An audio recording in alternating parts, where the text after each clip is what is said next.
నమస్కారం. Welcome to I dream. ధర్మ మార్గం విత్ విజిత కార్యక్రమానికి స్వాగతం. ప్రస్తుతం మనతో పాటు ఉన్నారు శ్రీ విద్యా ఉపాసకురాలు శ్రీ మహావిద్యానందగిరి మాతాజీ గారితో మాట్లాడి ఇప్పుడు మరిన్ని విషయాల గురించి మాట్లాడుకుందాం. మనకున్న సందేహాల గురించి కూడా నివృత్తి చేసుకునే ప్రయత్నం చేద్దాం. అమ్మ నమస్కారం. శ్రీమాత్రే నమః అమ్మ. అమ్మ, ఈ మధ్య కాలంలో చూస్తున్నాము చాలామంది భార్యాభర్తలు అన్యోన్యంగా ఉండటానికన్నా కూడా కొట్టుకోవటమే ఎక్కువగా, తిట్టుకోవటమే ఎక్కువగా చూస్తూ ఉన్నాం. అస్సలు అంటే మనశ్శాంతే ఉండదు. వీళ్ళిద్దరి గొడవ ఇంట్లో మొదలైంది అనంటే అది ఎక్కడి దాకా వెళ్ళిపోతుందో కూడా తెలీదు. మీరు వినే ఉంటారు, విడాకుల కేసులు కూడా చాలా ఎక్కువైపోయాయి. ఈ చిన్న చిన్న గొడవలు పెద్దదైపోయి అక్కడికి దారి తీశాయి.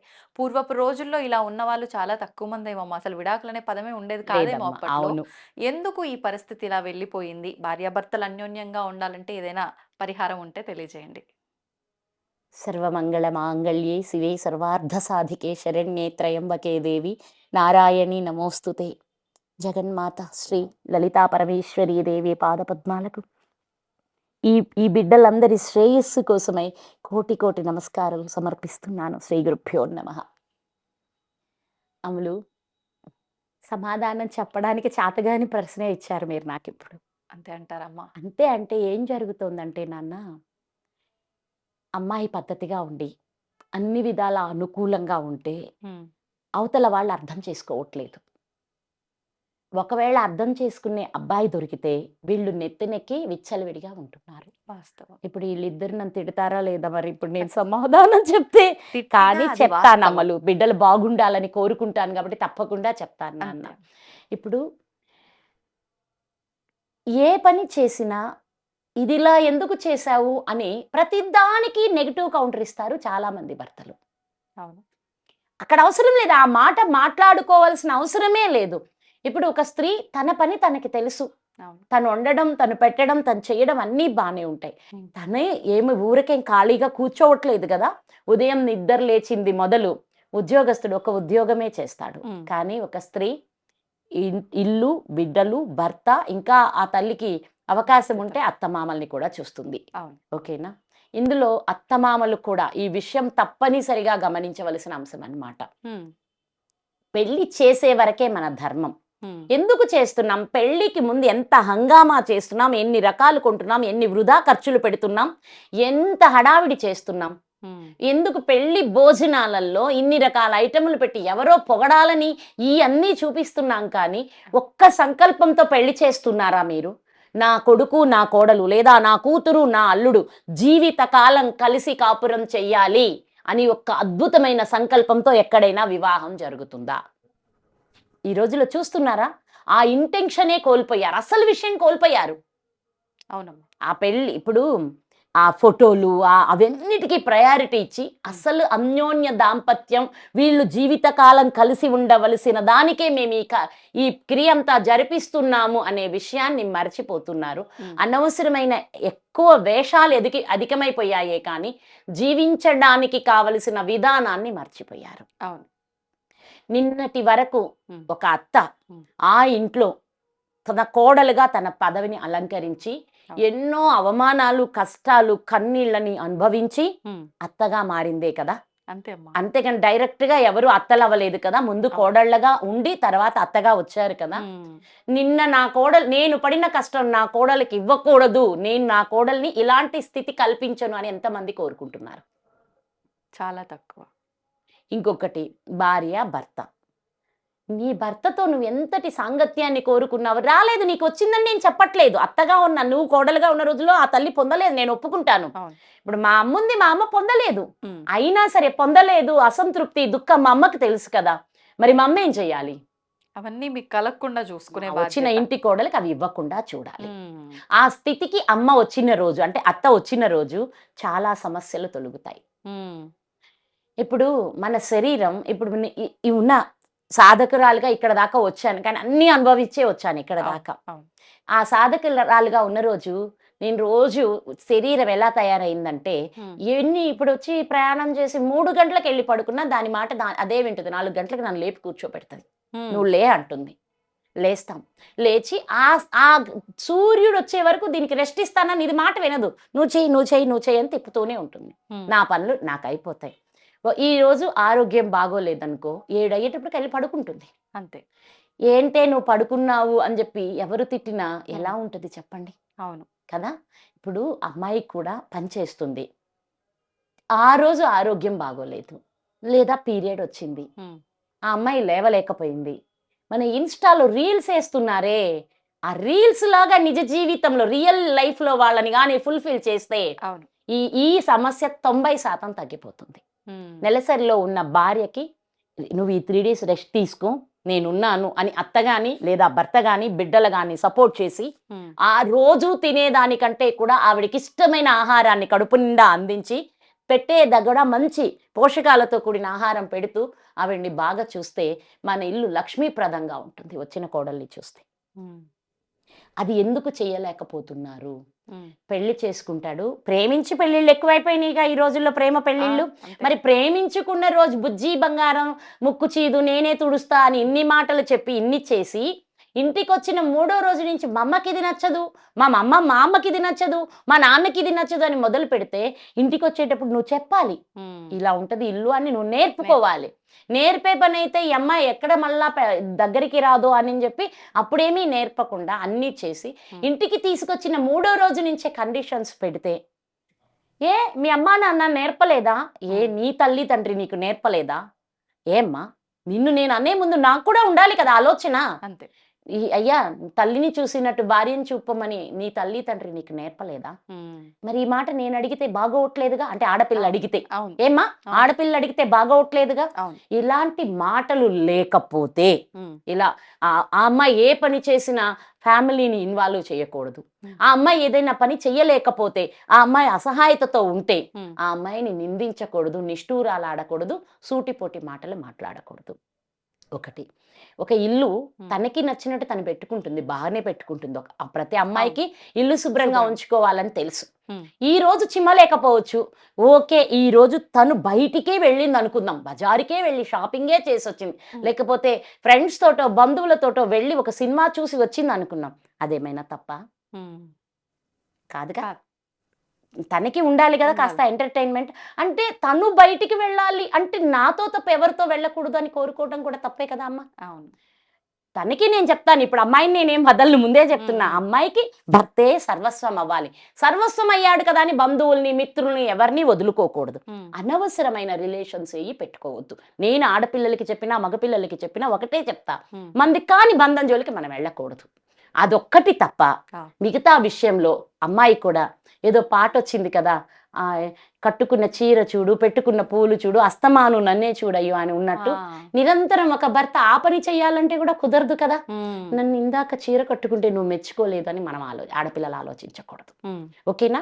చూసారా? ఓకే. వాళ్ళు ఎలాంటి మూడ్‌లో ఉన్నారని ఆడపిల్లలు మగపిల్లల్ని అర్థం చేసుకోవాలి. వీళ్ళు ఈళ్ళకి స్వేచ్ఛ కావాలి కదా అని మగవాళ్ళు అమ్మాయిల్ని అర్థం చేసుకోవాలి. హ్మ్. ఇలాంటి అర్థం చేసుకునే స్థితి వస్తే ఇద్దరు హ్యాపీగా ఉంటారు. పక్కింటికెళ్ళి భార్యని నిందిస్తే 10 మంది ముందల మరి అది ఆ అమ్మాయికి అవమానమా కాదా? అవమానం. ఫ్రెండ్స్‌లో ఉన్నప్పుడు ఫ్రెండ్స్ భార్యలు అందరూ కలిసి ఏదో గెట్ టుగెదర్‌కెళ్ళేది ఎందుకమ్మా? మీరందరూ హ్మ్. కలిసి ఆనందించడానికి. ఒకళ్ళని క్రిటిసైజ్ చేయడానికి చేయడానికి కాదు కాదు. కదా! మా ఆవిడకి కాస్త నేర్పమ్మా అనంగానే అంటే ఆమెకేం గొప్ప తెలుసు, ఈమెకేం తెలీదు. హ్మ్. మీకు అర్థమైంది. ఎమ్మటే అనేస్తారు. మా ఆవిడకి కొంచెం నేర్పించు సిస్టర్ అంటారు. హ్మ్. ఆ సిస్టర్‌కి అసలేమీ తెలీదు. నీ భార్య గొప్పది. నువ్వు చూడలేకపోతున్నావు. కరెక్ట్. పై మెరుపులు ఎక్కడ కాసేపే కదా! 24 గంటలు ఒక్కసారి వాళ్ళతో ఉంటే అసహ్యించుకొని పక్కకెళ్ళిపోతావు నువ్వు. అరగంట ఉంటే అది అందంగానే ఉంటుంది. 24 గంటలు ఉంటేనే అసలు నిజాలు బయటపడతాయి. అందుకోసమని భర్తలైనా సరే హ్మ్. ప్రతి దానికి నియమాలు పెట్టకూడదు. రూల్స్ పెట్టకూడదు. హ్మ్. ఎందుకు మీకు రూల్స్ ఉన్నాయి అంటే రక్షణ కోసం మాత్రమే. హ్మ్. ఆడపిల్లకి ఎందుకు నియమాలు ఉండాలంటే రక్షణ కోసమే. ఆ రక్షణలో ఉంటే చాలు. అంతేకాని ఎవరో రమ్మన్నారు పక్కింటి ఆంటీ హ్మ్. బయటికెళ్ళొచ్చారు. హ్మ్. తప్పేముంది? వాళ్ళకి అలాంటి చిన్న చిన్న స్వేచ్ఛలు, సంతోషాలు ఇస్తే అవును. ఈ అమ్మాయి ఇంటికొచ్చేటప్పటికి బ్రెయిన్‌లో ఎలాంటి ఒత్తిడి లేకుండా హ్మ్. రిలాక్స్‌గుంటుంది. అవును. నువ్వు రాగానే చెప్తుంది. ఇట్లా వెళ్ళాం, ఇది చేసాం, ఇట్లా వచ్చామని. కానీ చివరికి ఈటిని కూడా భర్త తప్పు. నిందించడం మొదలుపెడితే చెప్పడం మానేస్తది. నిజాలు చెప్పలేరింకా. అవును. ఇది ఎవరు ఇప్పుడు అబద్ధాలు ఎవరు చెప్పిస్తున్నారు ఈ ఆడపిల్ల చేత? హ్మ్. ఎవరు చెప్పిస్తున్నారు? భర్తే, అత్తే అంటే మనం చేస్తున్న పనులే ఇవి చేస్తున్నాయి. చేస్తున్నా. కాబట్టి అత్తమామల్ని సవ్యంగా చూసుకోవాల్సిన అవసరం మనకుంది. ఉంది. అలాగే భర్తని అర్థం చేసుకోవాల్సిన అవసరము ఆడపిల్లకుంది. హ్మ్. ఈ ఇంటి ఎక్కడి నుంచో అన్నీ వదిలి నీ దగ్గరకు వచ్చినందుకు గాను నీకు ఆ భార్య ఇచ్చే ప్రయారిటీ కంటే 10 రెట్లు ఎక్కువ ప్రయారిటీ ఇచ్చి నువ్వు ఆ బిడ్డని జాగ్రత్తగా చూసుకొని ఆనందంగా ఉండేలా అవసరం భర్తకుంది. హ్మ్. ఇప్పుడు అమ్మ ప్రేమ లేదు, నాన్న ప్రేమ లేదు, అన్నయ్య ప్రేమ లేదు. అక్కడ ఎంతమందితో ఉండొస్తాం? అవును. వద్దన్న చుట్టూరు అందరూ మనకంటూ ఒకటి ఉంటుంది. అందరినీ అలా అంటారు, ఇలా అంటారు, ఎన్నో జోకులుంటాయి, నవ్వులుంటాయి. అవన్నీ లేవు కదా ఈరోజు. అవును. కానీ ఇక్కడికొస్తే నువ్వేం కోల్పోలేదు. నువ్వు అందరిలోనే ఉన్నావు. హ్మ్. ఉన్నప్పుడు నీవు కావాలని కోరుకోమాక, తను ఇవన్నీ వదిలి వచ్చినందుకు తనకివ్వడం మొదలుపెట్టు ప్రయారిటీ. అత్తమామలు కూడా ఇది నేర్చుకోవాలి. హ్మ్. అమ్మాయి వచ్చింది ఎక్కడి నుంచో, వచ్చి రాగానే మనం ఆ బిడ్డని ఏడిపించకూడదు, నిష్ఠూరాలు ఆడకూడదు, అవమానించకూడదు, జాగ్రత్తగా కాపాడుకుందాము. హ్మ్. ఈరోజు ఆ అమ్మాయి ఏం చేస్తుందో అది చూద్దాం. లేదా అమ్మ ఇది ఇలా చేసి పెట్టురా అని ప్రేమగా అడుగుదాం. అవును. చెయ్యకపోయినా నిందించకండి. ఇన్ని మాటలు ఎందుకు మాట్లాడానంటే ఈ విషయం మీద హ్మ్. మన వైవాహిక జీవితాలతోటి మన సమాజం, మన దేశం ఆధారపడి ఉంది. అవును. ఒక భార్యాభర్త ఎంత సంతోషంగా, అన్యోన్యంగా ఉంటారో, ఆ ఇంట్లో పిల్లల్ని చూడండి చాలా హ్యాపీగా ఉంటారు. హ్మ్. వాళ్ళకి ఎలాంటి ఒత్తిళ్ళు ఉండవు.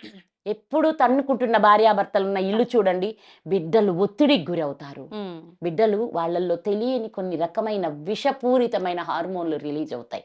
వాళ్ళకి అప్పుడు ఏయో తెలియని తప్పులు చేసే వైపు వెళ్ళిపోతారు. హ్మ్. మరి ఇప్పుడు మన దేశం ఎవరి మీద ఆధారపడి ఉంది?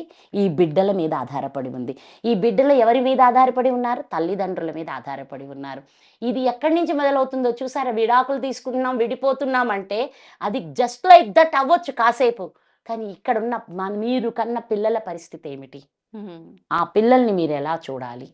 ఈ అన్నింటికి మూలం ఏంటంటే, ఒకరినొకరు అర్థం చేసుకొని, ఒకరికొకరికి స్వేచ్ఛ ఇవ్వాలి. భార్య కూడా భర్తని ఇలాగే ఉండు, ఏంటి ఇంకా టైం దాటింది రాలేదని నిర్బంధాలు చేయొద్దు.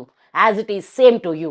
నువ్వు కూడా అన్నీ నువ్వు చెప్పినట్టే చెయ్యాలి. నీకు నచ్చిందే జరగాలి. ఇలా కాకపోతే ఆ పిల్లని కొట్టడం, తిట్టడం ఎంత సులభమైపోయింది చెయ్యెత్తడం. అవును. అదసలు అవసరమా? మాలాంటోళ్ళం పశువులనే కొట్టం. హ్మ్. ఇంక మరి నువ్వు అంతకంటే హీనంగా చెయ్యెత్తి కొడతంటే, అవును. అది ఏంటని కదా! ఆ తల్లి నీకు కొట్టడానికి పంపించిందా నీ ఇంటికి ఈ బిడ్డని? ఇన్ని ఆలోచనలు తీసుకోవాలి ప్రతి ఒక్కళ్ళు. హ్మ్. అప్పుడే మన సమాజం, మన కుటుంబం, బిడ్డలు, అవును. బిడ్డల భవిష్యత్తు అన్నీ బాగుంటాయి. లేకపోతే ఈరోజు ఎన్నింటికో బిడ్డలు బానిసలవుతున్నారు. దానికి పరిపూర్ణ కారణం ఇంట్లో తల్లిదండ్రుల మధ్య ఉండే ఇబ్బందులే. హ్మ్. దీన్ని ప్రతి తల్లిదండ్రి దయతో అర్థం చేసుకోండి. అంతేగాని దీని గురించి విమర్శించుకుంటే విమర్శలు మీ దగ్గరే ఉంటాయి. అవి నన్నేమీ తాకలేవు. అర్థమైతోందా? అవును. కానీ నేనేమంటున్నానంటే చెప్పే మంచి తీసుకొని, సరిదిద్దుకొని అర్థం చేసుకోండి. అవును. ఇంకా అలా అప్పటిలాగే ఎప్పుడు మీరొక విషయం చెప్పనా? అవును. సీత రాముడిని తొక్కేయలేదు. కృష్ణుడు రుక్మిణిని తొక్కివేయలేదు. హ్మ్. శివుడు పార్వతిని అణచలేదు. అవును. అందరికీ స్వేచ్ఛ ఉంది. అంటే ఇది వేరే టాపిక్. సీతమ్మని ఆయన అనుమానించాడు, హ్మ్. లేకపోతే అగ్నిలో దూకమన్నాడు. దూకమన్నాడు. ఇవన్నీ అసలు నిజాలే కాదు. హ్మ్. సీతమ్మ, రాముడు పర్పస్‌తో పుట్టొచ్చారు. ఇప్పుడు మీరిద్దరే ఉన్నారనుకోండి. ఈరోజు మీరిద్దరు ఒక పనికెళ్తున్నారు. హ్మ్. హ్మ్. అక్కడ ఎదుర్కోబోయే అన్నీ మీ ఇద్దరికీ తెలుసు. అంతే. ఓకేనా? ముందు నువ్వెళ్ళావు. వెనక ఆయనొస్తాడు. మీ ఇద్దరు ఇక్కడ ఇలా చేస్తాను, ఇలా చేస్తానని ఒక ప్లాన్ తోటెళ్ళిన తర్వాత హ్మ్. మీరిద్దరు అదే అప్లై చేస్తున్నారు. ఇక్కడ ఈ రాత్రంతా కూర్చొని రేపటి యుద్ధం కోసం ఏం ప్లాన్ చేసుకున్నారో అవును. మీరిద్దరు అదే అప్లై చేస్తున్నప్పుడు అక్కడ అనుమానం ఎక్కడుందమ్మా? అవును.